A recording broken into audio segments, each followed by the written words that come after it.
या ना, या आत या. या या या. तुम्ही आलात पण नाही, म्हणजे बरं झालं आलात. मला माहित होतं तुम्ही नक्की येणार. काय चाललंय तुझं? आमचं घर तोडण्यात तू अंबिका आत्याची साथ कशी काय देऊ शकतेस? अगं लाज शरम थोडी तरी शिल्लक आहे का तुझ्यात? झालं माझ्यावर वाटेल ते आरोप करून झालं तुझं? सारंग, अरे मी त्या आत्याची पाहुणी म्हणून आली रे. मी कशाला कोणात फूट पाडू? आणि तुला जर खोटं वाटत असेल ना तर विचार तुझ्या घरच्यांना. विचार त्यांना मी काही चुकीचं वागतेय का? उलट सगळ्यांना जीवच लावतेय रे. बस करा तुझी नाटकं. तुला व्यवस्थित माहितीये आमच्या घरात काय चाललंय आणि अंबिका आत्यानं तुला कोणत्या उद्देशानं ह्या घरात आणलंय हेही तुला चांगलंच माहितीये. हा खेळ तुला चांगलाच आवडला असेल ना? सारंग, मला तू सोडून काहीच आवडत नाही रे. का वागलास रे असं माझ्याशी? सारंग,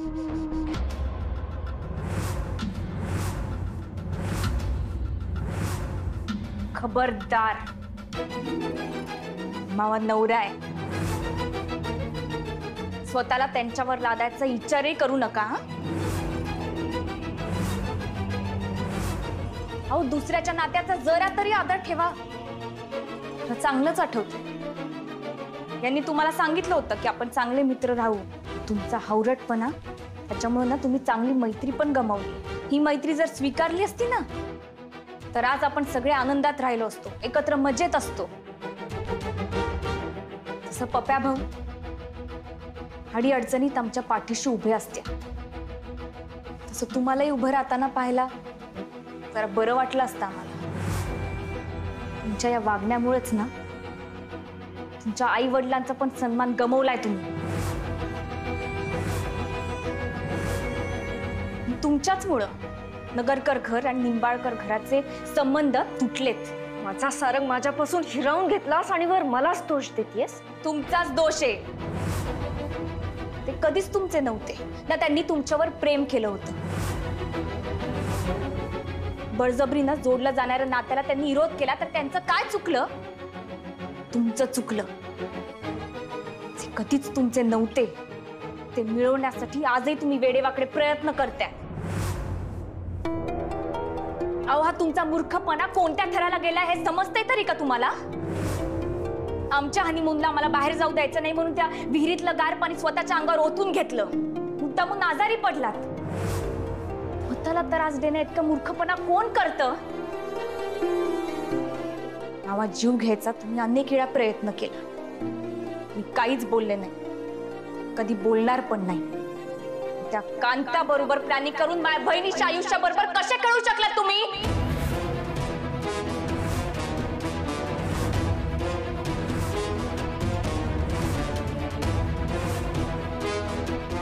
ए गजा, अरे त्या सुन्याला बोलून आण. किती वेळचा बाहेर बसलाय. हा आणते बाहेर. हा,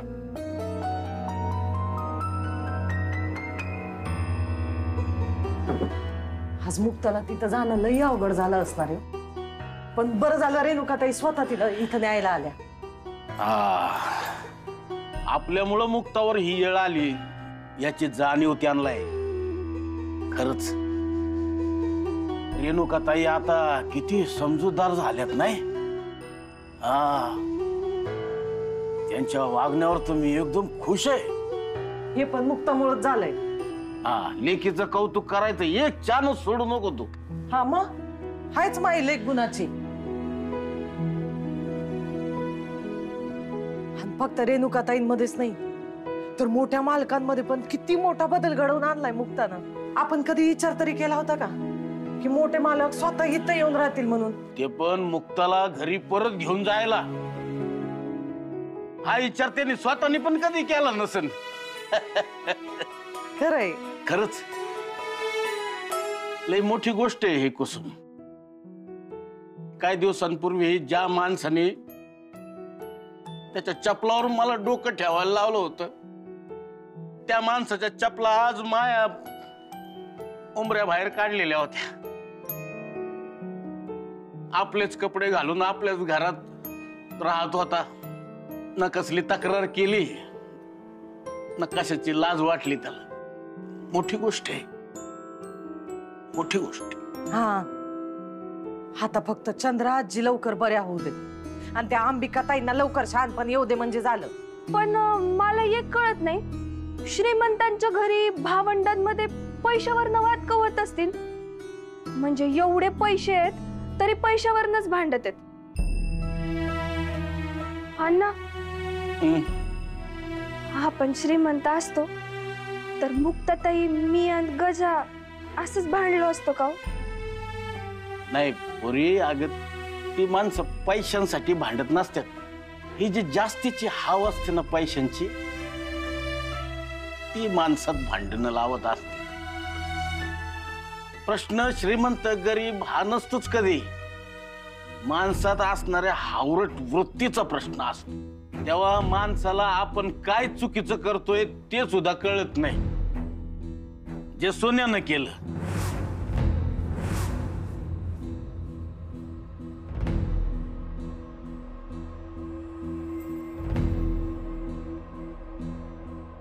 आओ गजा त्यांना बोलवायला गेलाय, अजून आला कसं नाही? आई, अण्णा ते कुठंच दिसत नाहीये.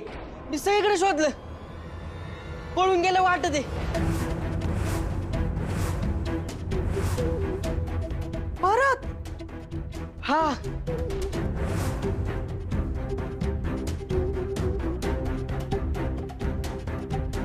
तुझ्या ताईला सांग, मावत तिच्यावर लय प्रेम आहे म्हणा.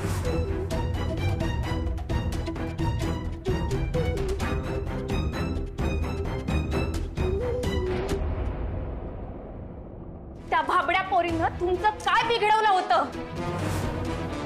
मायावर राग होता ना, मायावर काढायला पाहिजे होतं. तुम्हाला आणि त्या कांताला आगीत ढकलून द्यायला पाहिजे होतं.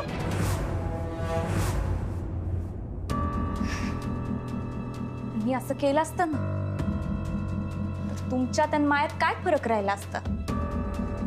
मावा घर तोडायला आलात ना, मी अजून जिवंत आहे. मी तसं काहीच होऊ देणार नाही. अंबिका त्याच्या पाहुण्या आहात ना, पाहुणे 2-4 दिवसांच्या वर राहत नाहीत, हे माहित आहे ना तुम्हाला. आणि त्यापेक्षा जास्त दिस राहणाराला पाहुणी नाही, घुसखोर म्हणत्या. ह्या असल्या घुसखोरांना कसं हिसकावून द्यायचं मला आणि दादाला चांगलंच माहिती.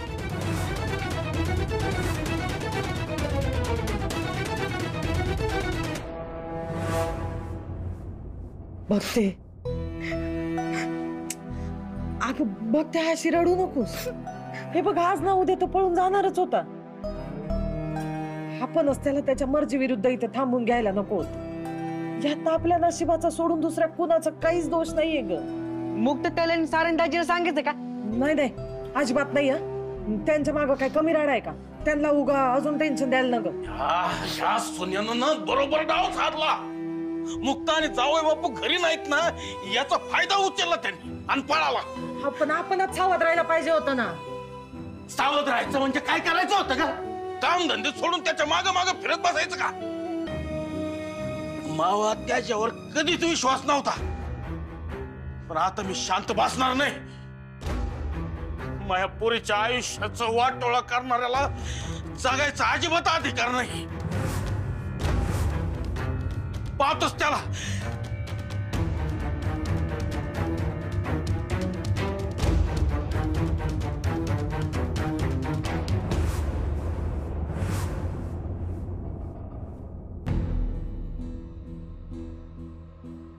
काय आलं? तू का रडते?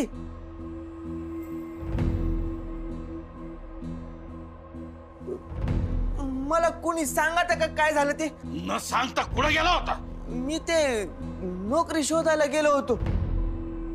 बराच वेळ झाला याला, पण तुम्ही सगळे माझ्याकडे असं का बघून राहिले? आम्हाला वाटलं तुम्ही बघते त्याला सोडून पळून गेले. काय? नाही नाही, असं कसं पळून जाईल? अजिबात नाही. हे बघा, मला माहिती आहे तुमचा मायावर विश्वास नाही, पण मी खरं सांगतोय, तुम्ही बिंदास्त राहा. मी कुठं बी पळून नाही जाणार, खरं सांगतोय मी. एकदा मी भक्तीच्या बाबतीत चूक केली, मला तशी चूक अजिबात नाही करणार. मला लय मनापासून वाटतंय काहीतरी काम करावं, तुम्हाला घरात हातभार राहावा, म्हणून मी काम शोधायला गेलो होतो. आणि एक बांधकाम चालू होतं, तिथं जाऊन त्या गौंड्याला भेटलो. त्याला काय बिगाऱ्याचं काम असेल तर सांग म्हटलं. नंतर गौंड्याचं शिकून ते बी करता येईल. आणि आपलं ते एसटी कंडक्टर आहेत का भागवत, ते बी भेटले. ते पण बोलले काय असेल तर सांगतो म्हणून.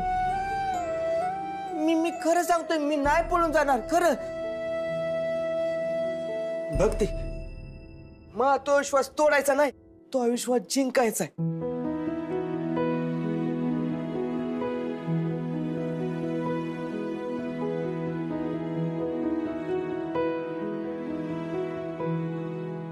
काय रे सरण? नाही म्हणजे आम्हाला घरातून हाकलून दिलं तेव्हा कोणी असे हातापाय पडले नाहीत, म्हणजे हातपाय जोडले नाहीत किंवा काहीच झालं नाही. पण आज घर तुटताना दिसतंय म्हटल्यावर कसे पळत पळत आलात नाही? म्हणजे तुमच्या मते घर तुटण्याची व्याख्या काय? आत्या तू ना सोयीस्कररित्या विसरतेस. तुम्हाला घराबाहेर काढणं ना ही दत्ता मामानं केलेल्या चोरीची शिक्षा होती. हो, मग आजवर दादानी केलेल्या असंख्य पापांची शिक्षा या घराला मिळते असं समज. आणि खरं तर हे सगळं मुक्तामुळे होतंय. तू जा ग बाई, तू माझ्या नजरेसमोर येऊच नको, तू जा जा. ठीक आहे, नाही येणार, पण आत्ता हा वाट टाळता आला ना तर बरं होईल. दादा तुमचे मोठे भाऊ आहेत, ते कधीच तुमच्या वाईटाचा विचार करणार नाही. आणि तुमची जबाबदारी तर ते कधीच टाळणार नाहीत, हे तुम्हालाही माहित आहे. हे तुम्हाला काही सांगू नको. त्याच्याकडे मोठ्या भावाची माया बिया असं काही राहिलेलं नाही. त्याच्याकडे राहिलाय तो फक्त त्याच्या श्रीमंतीचा माज, त्याचा अहंकार. आणि तो मी उतरवणार म्हणजे उतरवणार. ह्योच तर घोळ झालाय.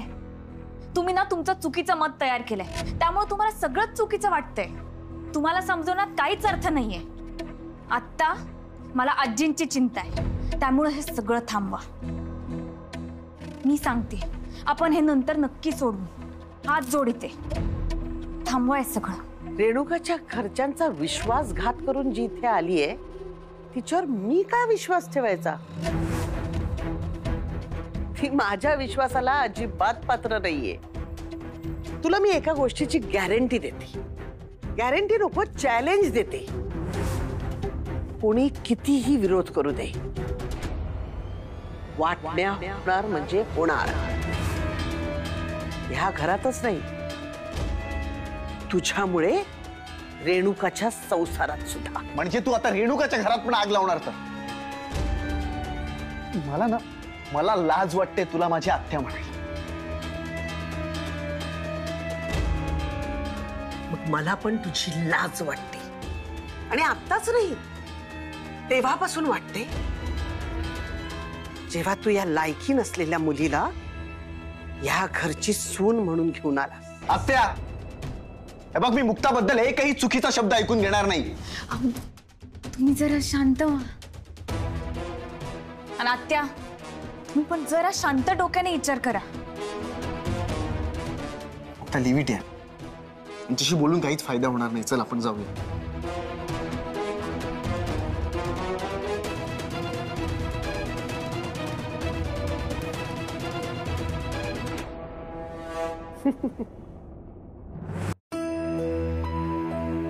अंबिका आत्या आणि दत्ता मामाला त्यांना समजवण्यात काहीच पॉइंट नाही आहे का? त्यांच्यासमोर कितीही डोकं आपटा, त्यांना हवं तसंच वागणार ते. ठीक आहे, त्यांच्या परीनं त्यांना जे काय करायचं ना ते करू द्या. आजींना कसं बरं करता येईल ना त्याच्या मागे लागूया. एकदा का त्यांना बरं वाटलं की मग आपण इथून निघून जावे. हेच ना? जावं तर लागेलच ना. तर मग तर मला खूप टेन्शन येते.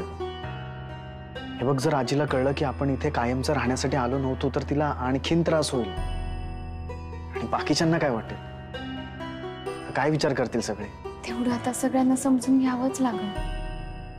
पण तुम्ही काळजी करू नका, आजीला काही होणार नाही. त्यांनी सत्य स्वीकारलंय. आणि दादा, भाऊ, काका, मोठी आई ते सगळे आहेत ना, ते घेतील सांभाळून. ठीक आहे. पण आताचं काय? आता इथेच राहायचं ना की दुसरीकडे कुठे जायचं? आपण आउट हाऊस मध्ये राहूया का? ओ माय गॉड, फक्त अगं ह्यापेक्षा रोमॅन्टिक काय असू शकेल? आपल्या प्रेमाच्या दिवसातले ते क्षण आपल्याला पुन्हा अनुभवता येतील. तुम्ही सगळ्या परिस्थितीत एवढे प्रेमळ कसे असू शकता? माझ्यामुळे आतापर्यंत एवढी गैरसोय झाली, तरी तुमच्या चेहऱ्यावर कायम हे असं हसू असतं, कायम आनंदात असता. कसं जमतं तुम्हाला? अगं मुक्ता, तुझ्यामुळेच.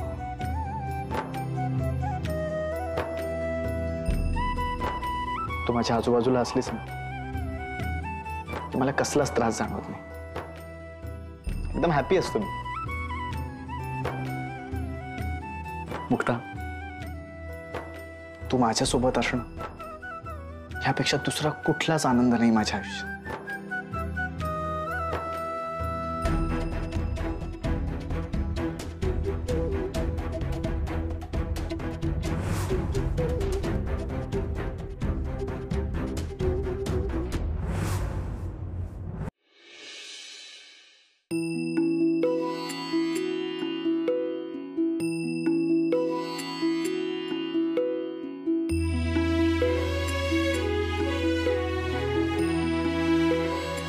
अनबिलिव्हेबल.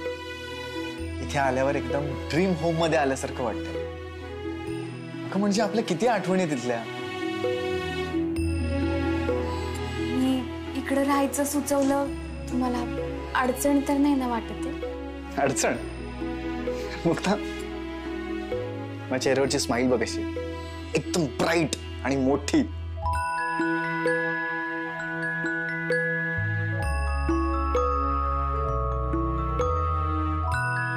उलट मी हा विचार करत होतो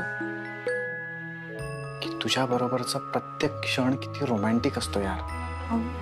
एवढ्या सगळ्या अडचणीत तुम्हाला प्रेमाच्या गप्पा कशा सुचतात काय माहित? कारण मी प्रेमाचा विचार करत नाही, मी प्रेम फील करतो. आणि त्यात माझी पार्टनरच अशी आहे ना की तिला बघून फक्त प्रेम प्रेम आणि प्रेमच येतं. मुक्ता, यार तू किती ब्युटिफुल आहेस. तुझी अनबिलिव्हेबल स्माइल आणि हे तुझे गोबरे गाल. मुक्ता, तू रूपवान तर आहेस, त्याहीपेक्षा तू गुणवान आहेस. संबळ वाजवण्यासाठीची तुझी जिद्द, कुटुंबासाठी चाललेली तुझी धडपड, समोर कितीही संकट आलं ना तरी त्याला तितकंच शांतपणे आणि संयमानं उत्तर देण्याची तुझी हातोटी. बस बस, मला आता लाज वाटते. मुक्ता, तू जर माझ्या आयुष्यात आली नसतीस ना तर स्त्रीचं मन इतकं सुंदर असतं हे यार मला कधीच कळलं नसतं. अगं माझं आयुष्य खूप लक्झरियस होतं. आय मीन माझं आयुष्य खूप ऐशोआरामात गेले. पैशानं कुठलीही वस्तू विकत घेता येऊ शकते, पण तुझ्या मनाचा खरेपणा, तुझ्या मनाचा हा निर्मळपणा कितीही पैसा उठला ना तरी विकत घेता येऊ शकत नाही.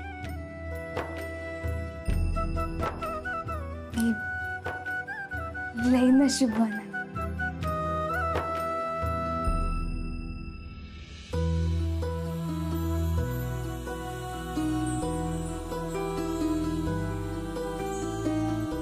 गॉड, मुक्ता, आज तू मला पहिल्यांदा स्वतःहून मिठी मारलीस.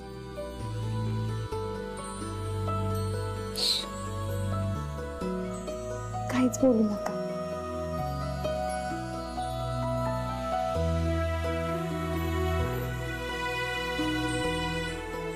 ही शांती आहे ना, तुमच्या मिठीत आल्यावर मला ही शांती मिळते. ही मिठीतली ऊब मनातली सगळी दुःख विसरायला लावते. खरंच जगातली सगळ्यात सुरक्षित जागा हीच आहे. माझी सगळी भीती संपून जाते.